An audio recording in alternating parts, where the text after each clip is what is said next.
Olá, amigos de Safras e Mercados, sou o jornalista Alessandro Carvalho. Hoje é sexta-feira, dia 16 de fevereiro. Estamos começando mais um Resenha Safras. Hoje, um resenha muito importante. O tema desse nosso resenha é os riscos que a China representa para a economia mundial em 2024. E estamos com os analistas de Safras e Mercado, consultores, que já cumprimento. Fernando Henrique Iglesias. Bom dia, Fernando. Bom dia a todos. É um prazer estar aqui no Resenha, mais uma oportunidade, né? E vamos falar da China, sim. Vamos falar bastante coisa da China hoje. Maurício Morussi, bom dia. Olá, muito bom dia, Alessandro. Muito bom dia, Fernando, Rafael Silveira. Muito obrigado aí pela presença de todo mundo e pelo convite que está aqui na resenha Safras e Mercado, que é nesse nosso espaço aí que nós temos para abordar mais profundamente aí questões, como você falou, né, Alessandro, muito importantes para o mercado. E é um vídeo praticamente atemporal, né? Vai valer por um bom período de tempo essa nossa análise aí. É verdade, até porque a China está aí e vai continuar aí com suas mais de 1 bilhão de pessoas por muito tempo mexendo com os mercados. Rafael Silveira, tudo bem? Opa, bom dia, Alessandro, bom dia aos meus colegas, Maurício, Fernando, um prazer estar aqui novamente. E vamos falar um pouquinho aí da China, vamos conversar um pouco aí em relação a ciclos econômicos. Acho que muita coisa interessante vai sair hoje. Rapidamente, eu lembro para você que ainda não se inscreveu no nosso canal Safras TV, inscreva-se, ative as notificações, deixe seu comentário, seu like. Todos os dias a gente tem um programa, um vídeo novo para vocês no nosso canal, safras.com.br. Conheça a plataforma Safras, todas as informações dos nossos analistas, como estes que estão na tela e outros analistas, todas as informações da consultoria estão lá, assim como nossa agência de notícias. Bom, fazendo uma introdução, eu cito alguns dados da China, que são dados relevantes para o começo do nosso debate, né? A China, segundo o Departamento de Estatísticas do país, em 2023 teve um crescimento do PIB, um crescimento econômico de 5,2%, acima da expectativa do mercado, acima da expectativa do próprio governo chinês, que era de 5%. Temos aí o FMI, Fundo Monetário Internacional, prevendo que em 2024 esse crescimento deve cair para a faixa de 4,6% e talvez ir num ciclo aí de menor crescimento econômico ao longo dos anos, ficando em 2028, segundo o FMI, em 3,5%. O FMI atribui para essa desaceleração fraqueza no setor imobiliário, questões de demanda. A gente teve recentemente na China, né, a quebra da maior empresa imobiliária do mundo, a Evergrande, né, e isso gerou muitos temores e preocupações, não só no mercado imobiliário, mas no mercado financeiro geral. E o governo chinês agora lida com essa questão aí de temores de deflação, riscos de deflação, né, uma atividade econômica mais baixa, e tem colocado grana na economia para estimular o consumo, estimular, por exemplo, empréstimos bancários, e essas medidas deram certo, inclusive, segundo o governo chinês.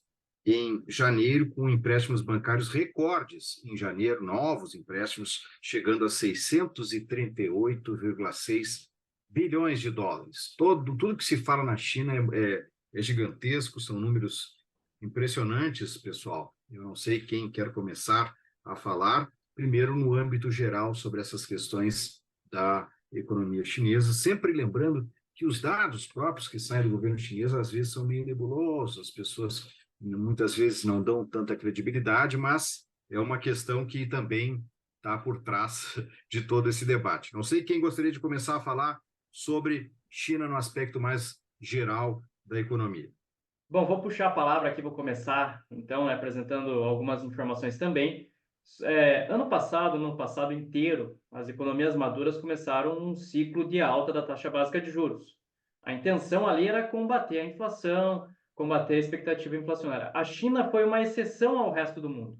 A China realmente trabalhou de uma maneira diferente. Os juros na China no passado chegaram a ser cortados em algumas oportunidades, e a intenção do governo chinês realmente era reaquecer a atividade econômica via crédito barato. Tanto que hoje os juros na China, aí, a taxa básica de juros está em 3,45 ao ano. né? Está mais baixo do que os juros nos Estados Unidos, na União Europeia e assim por diante. Então, o desafio chinês era outro. A China conviveu ali com uma estratégia em relação à pandemia que gerou efeitos sobre a sua economia, desacelerou sua atividade econômica, e agora isso vai gerando consequências. E você oferecer crédito barato, ele tem uma perspectiva ali de recuperação, vai permitir uma recuperação da atividade econômica.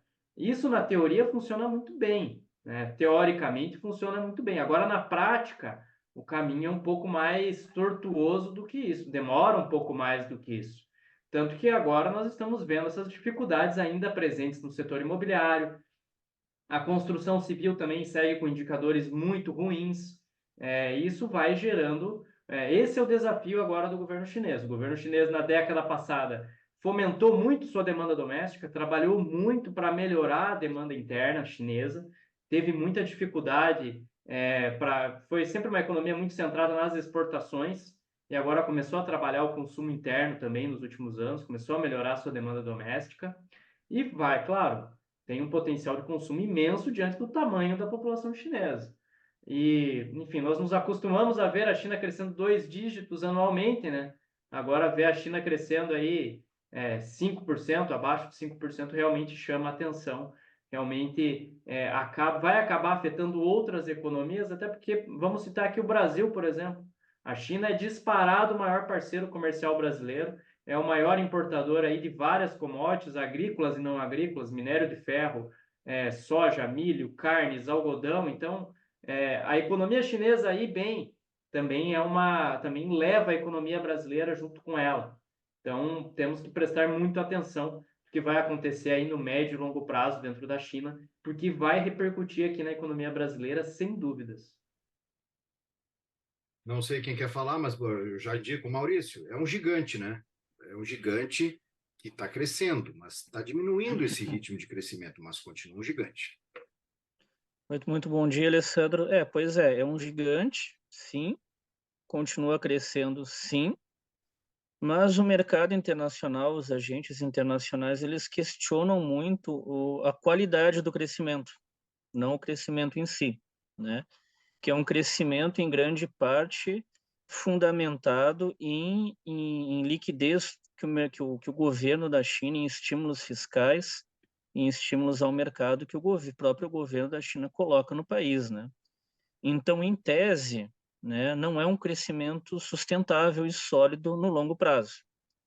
E é interessante, né, Alessandro, que a gente está gravando esse resenha aqui, Safras, no dia 16 de fevereiro, né, em pleno feriado do Ano Novo Lunar Chinês, né? Então, é um feriado muito importante para eles aí. É um feriado muito longo, se não me engano, dura uma semana, né? Então, a gravação dessa resenha tem um ponto de referência interessante, por vezes uma coincidência por ter caído nessa data, né? Mas é uma coincidência positiva, assim, que tem até um referencial interessante, assim, para esse marco temporal aí que a China está representando em 2024. Mas por quê? Porque foi em 2024 que veio agora no mercado a notícia da falência da Evergrande, né? E como você falou ali, é a maior construtora do mundo. Então pegamos o seguinte, a notícia nesse que está marcando esse início de ano da falência dessa construtora, que é a maior construtora do mundo, e replicamos, Alessandro, com o que aconteceu em 2007, 2008 nos Estados Unidos, tá? Que foi a crise do subprime, que também foi uma crise que ocorreu correlacionada ao setor imobiliário dos Estados Unidos, né?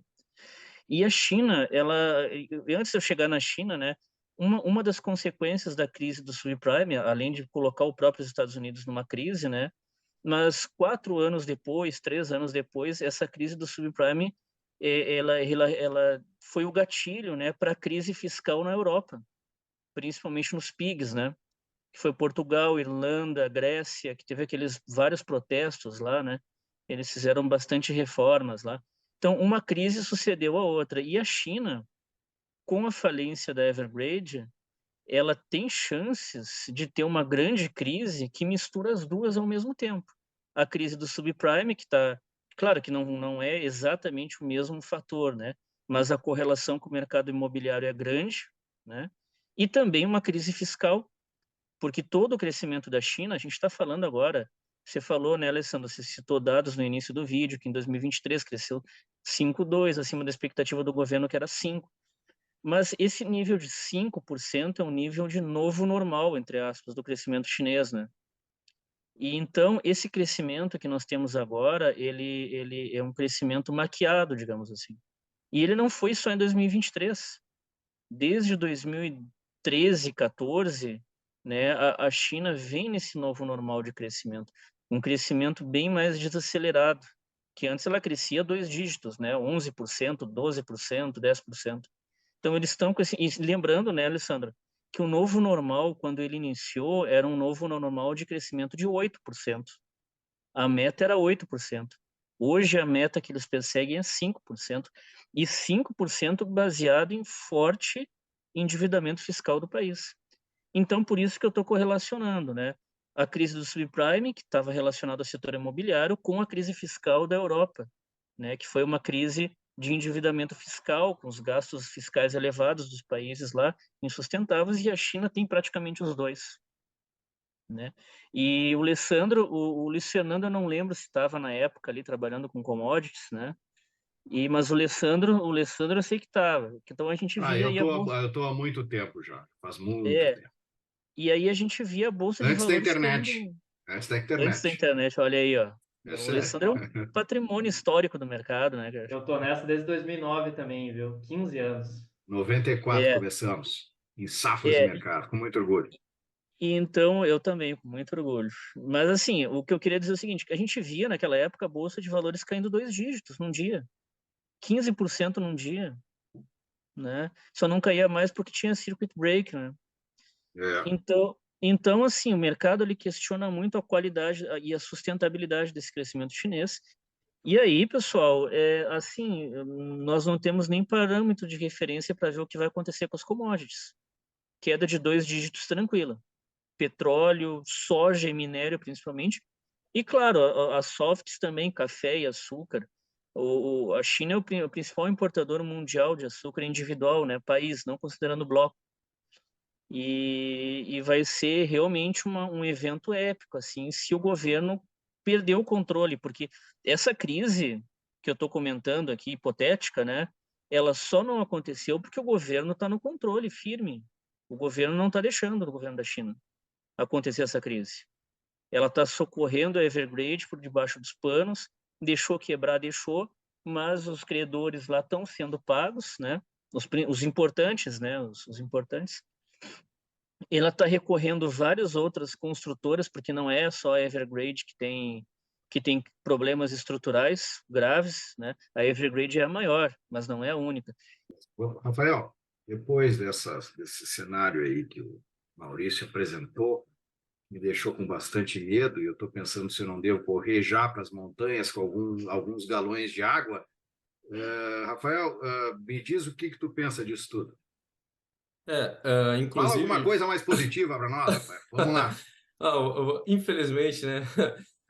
Por exemplo, dando um complemento aí o que o Maurício falou, inclusive tinha algumas notícias, né, esses dias de que não poderia vender a descoberto aí ações chinesas, né? Que o governo estava querendo proibir esse tipo de operação justamente porque tem esse risco aí de quedas, né? Então eles estavam segurando isso. Isso é um problema que a gente tem, né, das economias mais dirigistas. Isso todos os estados atualmente são, né? Que é o seguinte, bicho, é querer manipular a economia. Tu pode maquiar ela, mas não há como manipulá-la. Então, a gente vê crescentes aí movimentos de crédito subsidiado, crédito barato, expansão da oferta monetária na China. Isso é exponencial. E, obviamente, em algum momento isso vai dar um problema muito grande, porque, olha, por exemplo, a gente pode olhar as cidades fantasmas da China, aquilo ali são quilômetros de prédios vazios, dá um desperdício de capital terrível, né, nesse sentido, e a gente vê eles tentando retroalimentar isso. Só que em algum momento, né, a gente vai acontecer algum ciclo econômico, porque não tem uma demanda real, não só as pessoas não estão demandando realmente esses imóveis e por isso não tem como sustentar esses preços. O índice de preços dos imóveis lá não para de cair, isso obviamente é mais do que um sinal, né, que é um crescimento muito artificial, né? A China é uma grande bolha, a gente vê isso nos dados da China, não tem como evitar esse tipo de coisa. É um ciclo natural que está sendo influenciado, né, inflacionado pelo governo chinês, isso há bastante tempo já. Só que é muito difícil a gente fazer uma previsão na minha visão, tá, de quando que vai acontecer um grande boom de queda, algo nesse sentido, porque a economia ela chegou num nível de dinâmica tão grande que é muito complicado realmente a gente falar, né, quando vamos ter aí, se a gente está no meio de uma crise iminente, esse tipo de coisa. Mas, de fato, a gente pode afirmar que esses crescimentos são realmente artificiais, né, principalmente o crescimento imobiliário, e que em algum momento a economia vai acabar descontando esses maus investimentos. Bom, só lembrando, eu não citei o, o ramo específico de cada um dos nossos consultores, mas o Fernando Iglesias trabalha no setor carnes e adjacentes, o Maurício Mussi no setor de açúcar e etanol, o Rafael Silveira trabalha no complexo soja e também é especialista em análise gráfica. Dito isso, passo para o Fernando Iglesias com a pergunta que, na verdade, é o objetivo dessa nossa resenha, que são os efeitos desses riscos que a gente está colocando da economia chinesa sobre o agronegócio, particularmente sobre o nosso agronegócio, né, sobre o nosso comércio exterior, enfim, sobre tudo, né? A China, eu brinco sobre o mercado de café, o chinês é tradicionalmente consumidor mais de chás, né? Mas se todo dia de manhãzinha um copinho daqueles pequenininhos assim de café, cada chinês resolver tomar, eles acabam com o mercado de café, né? Acabam com o café no mundo inteiro. A gente vai ter que começar a produzir em outros planetas. Mas, Fernando, qual é o risco que tu enxerga dessa bolha que pode estar perto aí de estourar, desse ritmo de crescimento menor da China sobre o nosso agronegócio? Se puder aí ramificar, também coloca para nós. Bom, vamos lá. Tem outra questão que eu quero levantar aqui com os nossos colegas, que é o seguinte: essa política de juros baixos, diante da política monetária dos outros países de manter juros altos, acabou desvalorizando a moeda chinesa.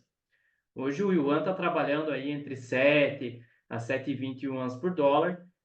Para as exportações chinesas isso é fantástico. Manufaturados, têxteis, componentes eletrônicos, produtos químicos, tudo isso que a China exporta, que a gente está cansado de ver por aí, ela vai continuar vendendo muito bem, com muito fôlego no mercado internacional. Tanto que hoje de reserva cambial, dado oficial da China, 3,2 trilhões de dólares em reserva. Outra coisa, tem um ex-secretário do Tesouro norte-americano que acredita que essas reservas podem chegar a 6 trilhões de dólares. Então, a China tem uma capacidade financeira muito grande para sustentar essa bolha por mais tempo, se necessário. Ela tem esse fôlego. É um cenário preocupante, mas também não precisamos, né, não precisa entrar em pânico, comprar galão d'água, sair comprando suprimento, montar um bunkerzinho. Ainda não é necessário isso. Ainda não chegamos a esse ponto. Em relação ao mercado de commodities, temos aí alguns aspectos interessantes para pontuar. Vamos começar falando sobre as estratégias de segurança alimentar do governo chinês. O governo chinês é muito proativo no que diz respeito a alimentar sua população. Tanto que lá em 2020, 2019, durante uma crise de peste suína africana que acabou com o rebanho de suínos na China, o governo chinês importou carne a qualquer preço, a grandes volumes, tanto que a arroba do boi gordo chegou a bater ali no primeiro semestre de 22, consequência disso, R$ 350 aqui no Brasil. Está atrelado, está alinhado a essa estratégia chinesa de manter a demanda da sua população. O governo chinês colocou um volume financeiro impressionante dentro da sua suinocultura, recuperou a sua produção. Hoje o rebanho de suínos na China está na ordem de 420 milhões de cabeças. Ela sai de um quadro de falta de produto para um quadro de excesso de oferta de carne de suíno no mercado, tanto que atuou o ano passado inteiro e mais no comecinho desse ano para enxugar esse mercado de carne suína, para tornar a atividade rentável. Como ela colocou muito dinheiro dentro do negócio, ela quer preservar todo esse investimento que foi feito. É muito lógico fazer isso, né? Tentar proteger todo esse investimento que ela realizou ao longo dos anos. E ela profissionalizou essa suinocultura. verticalizou a produção. Hoje o governo chinês ele tem um controle muito grande de todas as etapas de produção da carne, desde o grão, que é usado ali na nutrição animal, até a carne suína que chega no prato do consumidor chinês. Para vocês terem ideia, o governo chinês faz reserva estatal de carne. Quando o preço está derretendo, ele entra no mercado, compõe estoque público, tanto que hoje ele tem mais de 500 mil de toneladas de carne suína em reserva estatal. Como o Alessandro falou ali, né, quando a gente fala de China, os números são muito grandes, né, são números superlativos sempre. E, além disso, quando os preços estiverem subindo muito agressivamente, o governo chinês vai colocar essa reserva estatal no mercado para arrefecer esse movimento. Ela faz muito bem, o governo chinês faz muito bem essa gestão dos estoques públicos, o beabá da gestão de estoque público. Mercado em alta, coloca estoque no mercado para segurar essa alta dos preços. Mercado em queda, entra compondo estoque. Ela faz muito bem essa gestão e coloca muito dinheiro para preservar a alimentação da sua população. Como a suinocultura chinesa hoje é mais profissional, são mais de 420 milhões de suínos, suinocultura profissional, seja aqui no Brasil, na Europa, nos Estados Unidos, em qualquer lugar do mundo, vai precisar de soja e de milho, que é a base da nutrição animal. Então, por mais que a China esteja desacelerando, esteja crescendo a taxas menores, ela ainda vai manter um forte ritmo de compra de soja, de milho, de carne suína, carne bovina, carne de frango, porque isso transcende essas questões, é uma questão de segurança alimentar. Aí eu volto para o início da minha fala, da desvalorização monetária chinesa. Muito bom para as exportações, mas péssimo para quem importa. Dentro do setor carnes, nós não temos uma bolsa de Chicago, nós não temos uma bolsa de Nova York que rege os preços globais. Então, no setor carnes, nós já sentimos do ano passado para cá a queda dos preços médios das proteínas de origem animal no mercado internacional. A carne bovina, o Brasil vendia a 7.500, 8 mil dólares a tonelada, caiu agora para uma média de preço de 4.500, pago pelo importador chinês. Então, e a China baixa o preço, os outros importadores fazem o mesmo movimento, que a China tem um peso muito grande quando se trata desse tipo de commodity. E no mercado da soja e do milho, ela tem outras estratégias ali para impedir movimentos muito agressivos de alta dentro das bolsas, escalada dos preços globais dessas commodities. Ela é muito proativa nesses movimentos de mercado para realmente segurar os preços de acordo com aquilo que ela precisa, daquilo que é do interesse dela. Nós não vamos sentir redução de volume de compras da China, mas nós vamos sentir potencialmente a China tentando baixar preços dessas commodities no mercado internacional. No setor carnes, ela já está sendo bem sucedida nesse movimento nos últimos meses para cá, e isso vai em linha com essas estratégias da China de manter a alimentação da sua população, da segurança alimentar da população chinesa.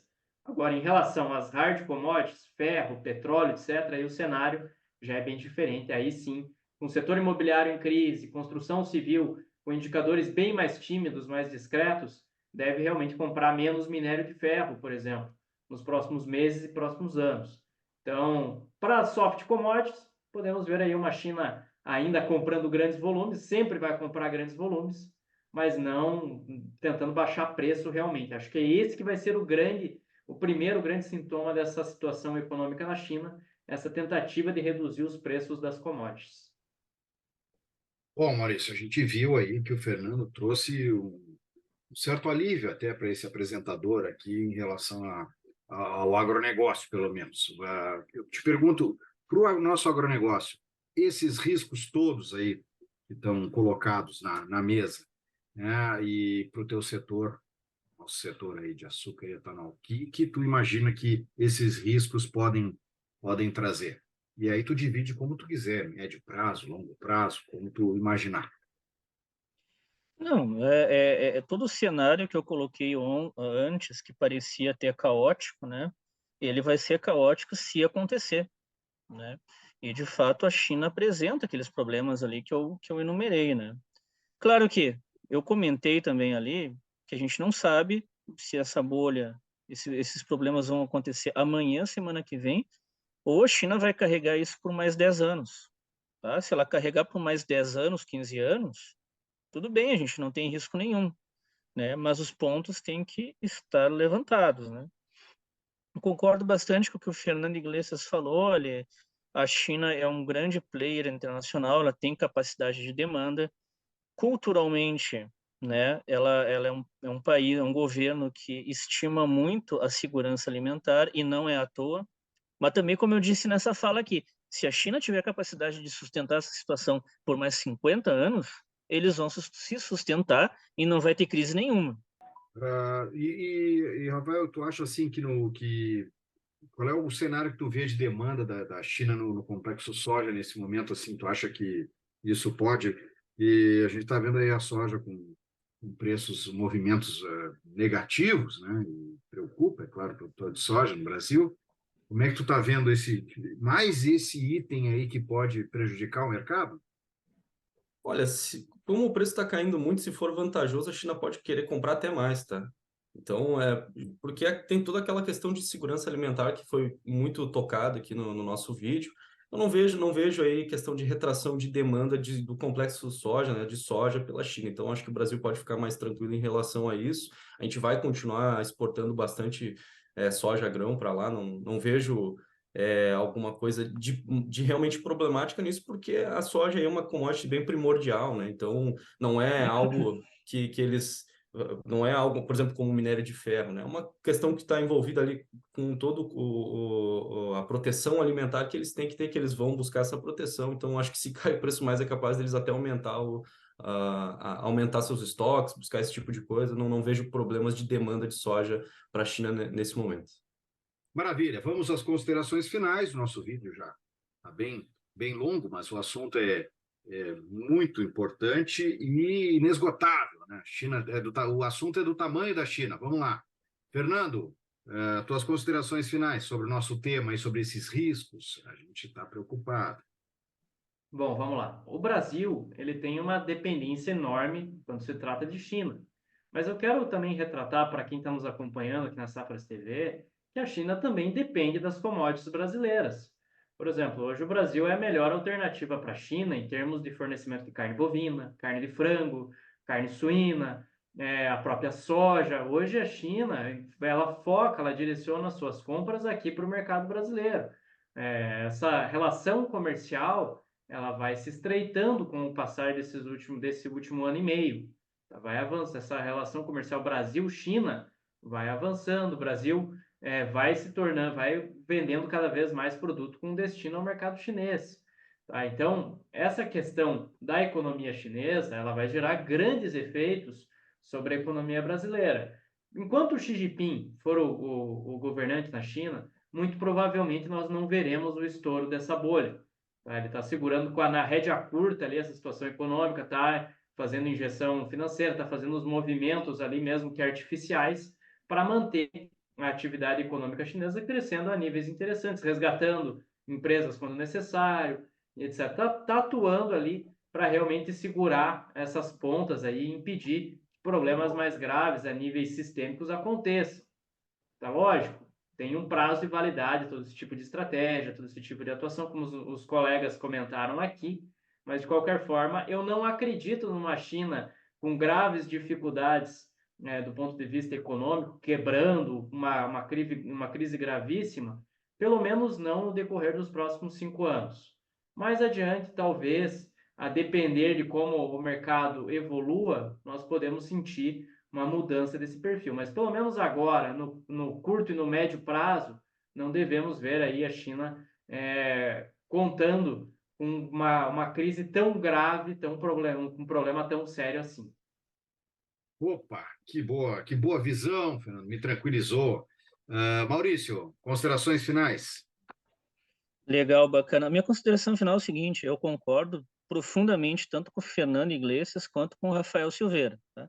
Que o Fernando acabou de dizer aqui, eu não vejo no curto prazo ter todo esse problema. Eu também concordo com ele, né? No curto prazo eu não vejo, eu acho que é bem isso aí mesmo. Mas eu também concordo com o Rafael Silveira, que é muito grave.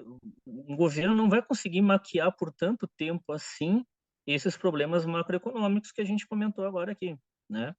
O governo ele está fazendo isso, mas ele não vai conseguir fazer isso para sempre, né? Então eu concordo com os dois pontos aí do Fernando Iglesias, que eu acho bem bacana, e com o Rafael Silveira. Então, acho que a gente tem que fazer aqui é pegar essas duas leituras e adaptar, né, para o curto prazo, que o risco realmente, para o curto prazo, o risco é pequeno, mas para o longo prazo nós temos aí um sinal nem amarelo, um sinal vermelho, né, nesse sentido.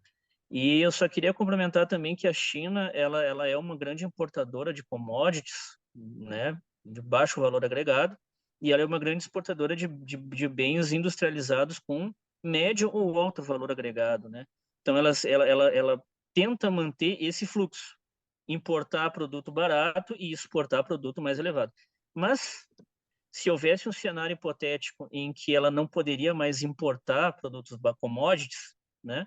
Ela tem capacidade de produzir internamente, porque ela tem um vasto território, né? E não só ela, os países que são alvo de influência ao redor dela, como a Mongólia, né, que tem um grande território também, as Filipinas, a Tailândia, a Indonésia, que é o que a China disputa influência com os Estados Unidos. Recentemente, no início dessa semana, quando a gente estava no pleno carnaval aqui no Brasil, né, vendo lá as notas das escolas de samba, né, quem tirou nota 10, quem tirou nota 9, os Estados Unidos aprovou um pacote de ajuda bilionário lá para a Ucrânia, mas também para fortalecer Taiwan, porque eles querem reequilibrar a influência geopolítica da China com seus próprios vizinhos lá, Taiwan, Filipinas, Indonésia, né? Então a China já é um país que assedia, tá? Quando a gente lê nas notícias internacionais, lê a Foreign Affairs, o Financial Times, eles usam o termo assediar. A China assedia os seus vizinhos para deter essa influência. E num cenário hipoteticamente muito grave, né? Se a China não pudesse contar com as commodities internacionais produzidas aqui na América Latina, principalmente, ela teria capacidade tranquila de começar a produzir essas commodities no seu próprio território e nos territórios vizinhos ali que são influência dela. Bom, Rafael, tuas considerações finais, Rafael. Bom, como os meus colegas muito bem apontaram, né, no curto prazo, realmente, principalmente falando de soja, acho muito difícil a gente ver alguma queda muito grande em demanda ou algo nesse sentido, né, porque a soja é uma commodity muito primordial, envolve várias outras que dependem dessa, então, realmente, aí tem a questão de segurança alimentar, então, acho que esse ponto, no curto prazo, realmente não vai ter um efeito, não vai sentir uma elasticidade grande em relação a isso. Agora, quando a gente fala de cenário financeiro, é realmente um pouco mais complexo, né? Mas o que a gente pode afirmar é que quando nós tivermos aí os agentes detectando realmente esses problemas, essas falhas, né? E o mercado for se ajustar, aí sim, aí a gente vai ter maiores problemas, maiores dificuldades em ver aí a China se recuperando, porque como é uma bolha que é estimulada há muito tempo, né? São muitas más decisões, entre aspas, isso leva muito mais tempo para se recuperar de forma saudável, tá? Mas, enfim, acho que essa nossa conversa foi muito boa. Queria agradecer o pessoal aí por ter participado, né? E gostei muito também de participar. Espero que me convidem nas próximas resenhas aí. Será convidado, Rafael. Eu, de minha parte, eu estou mais com o pensamento do Fernando Iglesias, eu tenho um pensamento mais otimista em relação à China, e não só tenho esse pensamento mais otimista, como eu torço, porque é o maior parceiro comercial que pode existir para o Brasil, né? Então eu torço para que eles vivam um período mais longo de bonança financeira, que consumam nossos produtos, comam nossa carne de altíssima qualidade, demandem produtos do nosso complexo soja, que venham a consumir mais café, que vai dar um bom resultado para o nosso setor cafeiro do Brasil. E por isso, assim como eu torço pelo Brasil continuar crescendo no agronegócio, eu continuo torcendo pela economia chinesa, porque de fato existem riscos e se eles acontecerem, aí vai ter prejuízo também para nós, porque eles são realmente gigantes e vêm para cima e acaba afetando a economia global. Tenho só a agradecer ao Fernando, ao Maurício e ao Rafael. O meu recado final é que as nossas redes sociais estão na descrição do vídeo. Você pode chegar, inclusive, aos nossos consultores, fazer suas perguntas, assim como pode fazer também aqui no nosso vídeo. E tem a nossa lista de eventos, lives, cursos, todos também na descrição do vídeo. Para saber mais, você clica no link, pode se inscrever através destes links.